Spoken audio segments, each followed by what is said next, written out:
Kthehemi në studio të flasim tani për protestën pro mbështetjes komandantëve të UÇK-s që vuajnë një proces jo të drejtë në vëzhgimin e shumë kritikëve të asaj çfarë po ndodh në Hag. Do të diskutojmë në lidhje drejt për drejt me zotin Adri Nurellari. Adri, shumë faleminderit që je me ne, kënaqësi të bisedojmë. Mësi është ime dhe faleminderit për ty për vëmendjen hapësirën që lejon, por edhe për faktin që ke treguar gjithmonë një ndjeshmëri të madhe ndaj kësaj çështje. Faleminderit shumë Adri. Përpara se të nisim bisedën, duhet të themi që ka një interesim goxha të lartë për të marrë pjesë në protestë dhe shumë makina që po dynden nga trevat shqiptar, nga qytetet tjera. Ndoshta këto janë pamje që kanë mbritur në redaksin ton nga rruga Dritan Hoxha, ku shihet po themi përqendrim relativisht i lartë i tyre, kështu që këshilla ndoshta për kryeqytetasit do të jetë që të vinë në këmbë drejt qendrës për t'i lënë mundësi dhe mysafirëve. Adri do të jetë një pjesëmarrje relativisht e lartë, indikatorët tregojnë që edhe në shesh ka goxha njerëz, ne kemi pamje të tjera edhe nga sheshi. Çfarë do të ndodhë ditën e sotme, Adri? Po sot është një protestë e rëndësishme për një çështje që i përket gjithë shqiptarëve, në kushtet kur procesi gjyqësor ndaj udhëheqësve të UÇK-s nuk është vetëm një rast individual, por është një sulm që i bëhet luftës shqiptare, kapitullit më të ndritur të historisë kombëtare, themelit të shtetit të Kosovës, nderit të reputacionit edhe të popullit shqiptar si një popull që në anën në dur të historisë.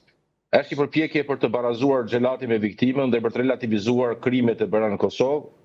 Jemi në një situatë ku më shumë të dënuar për Kosovën janë shqiptarët se sa janë serbët, e ata pak që janë dënuar me dënime të buta, një pjesë e tyre janë liruar para kohe, ndërkohë që ne jemi duke përjetuar nivelin e 5 ose të 6 më saktë të hetimit e gjykimit të UÇK-s. Bëhet fjalë për një situatë pa precedente për guerilën më të hetuar e gjykuar pas tribunalit të Hagës të krimeve të Jugosllavisë, pas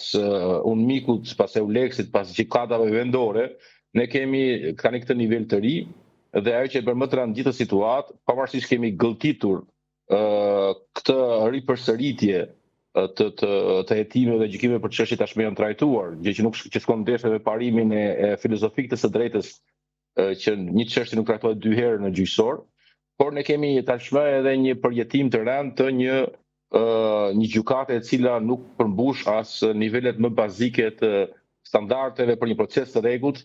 dhe është shkelje flagrante të drejtave të njerëzit. Ajo që është ironike në këtë rast dhe që është arsyeja kryesore pse besoj unë bëhet kjo protestë dhe meriton të merret pjesë në protestë, është fakti që kjo gjykatë speciale është duke ka origjinën tek raporti i Këshillit të Evropës, mirë po është duke shkelur Konventin Evropian të Drejtave të Njerëzit, që është kur themeli i Këshillit të Evropës. Konkretisht jemi duke ballafaqur me një situatë pa precedent, sikurse është paraburgimi të zgjatur, ka kaluar pothuaj 5 vjet, domethënë në 4-5 nëntor mbushen 5 vjet nga arrestimi, nga paraburgimi, dhe në Konventi Evropian të Drejtave të Njerëzit thotë qartazi që paraburgimi është përjashtim, jo rregull. Këtu e kanë kthyer në rregull dhe jo vetëm kaq, por gjykata është duke ndërmarrë edhe të tjera shkelje të drejtave njerëzit dhe që cënojnë procesin e rregullt, duke dëshmuar e duke treguar se ka tendenciozitet, qoftë në formën e pyetjeve sugjestionuese që kanë ndërmarrë gjykatësit duke u bërë njësh me prokurorët, qoftë për faktin që palës mbrojtëse nuk ishte dhënë aksesi barabartë i njëjtë në proces, sepse prokuroria ka pasur shumë vite, shumë mbështetje institucionale, ka pas gjithë shtetin edhe të Serbisë në dispozicion, kurse pala mbrojtëse shumë pak për kohë, dokumente të redaktuara, të përkthyera keqe shpejt dhe pa mundësinë e apelimit, sepse edhe ombudsmani fatkeqësisht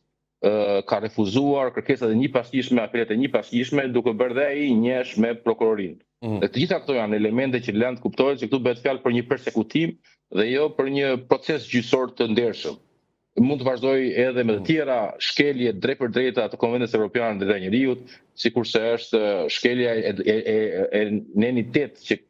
është drejta më njerëzore e mundshme për të pasur privatësi dhe për pasur një jetë familjare, sidomos periudhën e fundit, gjykata Adri, është e vërtet që në takime ka 4 kamera që mbikëqyrin dhe një takim familjar? Absolutisht, përveç asaj, është e kufizuar orari, do më thënë në 5 vjetë është bërë e vështirë që ata të marrin pjesë të bënjet bashkëshortore, të kenë marrëdhënie të ngushta me njerëz të dashur, të vizitojnë rregullisht nga fëmijët, s'po flasim pasaj për rrethin miqësor, shoqëror e tjerë, por e keni parë vetë dhe ju e keni ndjekur nga afër se si kanë humbur prindërit liderët e UÇK-s edhe të akuzuarët atje dhe nuk është mundësuar të marrin pjesë në kohë reale në përcjelljen në banesën e fundit. Domethënë kjo ka qenë vërtet një sjellje mizore. Vajti i fundit në varrimin e babait. Po, edhe presidenti Thaçi, edhe Kadri Veseli kur i humbi të dy prindrit, edhe Axhi Shala, edhe Isin Kuçati, të gjithë ta nuk ka pasur mundësi të shkojnë ta përcjellin në varez të dashurit e tyre, prindrit e tyre. Pra,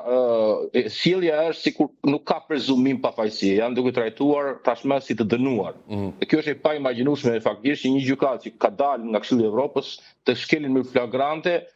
ato që quhen nenet dhe të drejtat themelore të Konvencionit Evropian të Drejtat e Njeriut që garantojnë një proces të ndershëm, të paanshëm dhe me kujdes e respekt për të drejtat individuale. Pra, pjesa e protestës më shumë se sa për pse është bërë këtë gjykat, sepse në fundit ushtria shqiptare e Kosovës, ndryshe nga ushtrit e rregullta dhe nga të akuzuarit e tjerë të Serbisë, të Bosnjë-Hercegovinës, të Kroacisë, asnjëherë nuk është fshehur drejtësisë. Qofse ata ka pasur raste pafund që janë strukur, janë fshehur, janë ratisur, ushtrat e UÇK-s janë ballafaquar ball lart edhe krenar me gjyqësinë, kështu që problemi më shumë se sa pse është bërë ky gjykat. Problemi që do se si funksionon kjo gjykat. Pse kjo gjykat ka dalë nga kontrolli edhe nga standardet bazike të një procesi të rregullt të paanshëm në respekt me drejtat e njerëzit. Pra ky është thelbi kryesor dhe kjo është si thua çelësi i shpjegimit të kësaj fushate dhe kushdo që ende sot pas 10 vjetësh që është formuar ky gjykat flet për pse është bërë ky gjykat, nën kupton në mënyrë malinje që ata që kanë bërë meritojnë e të dënohen. Pra është një sjellje dashakeqe kushdo që merret ende akoma me psen, me domethënien dhe me origjinën dhe nuk merret në mënyrën se si kjo gjykat po shkel të drejtat edhe liritë themelore të pandehurve, është me të vërtetë duke bërë një sjellje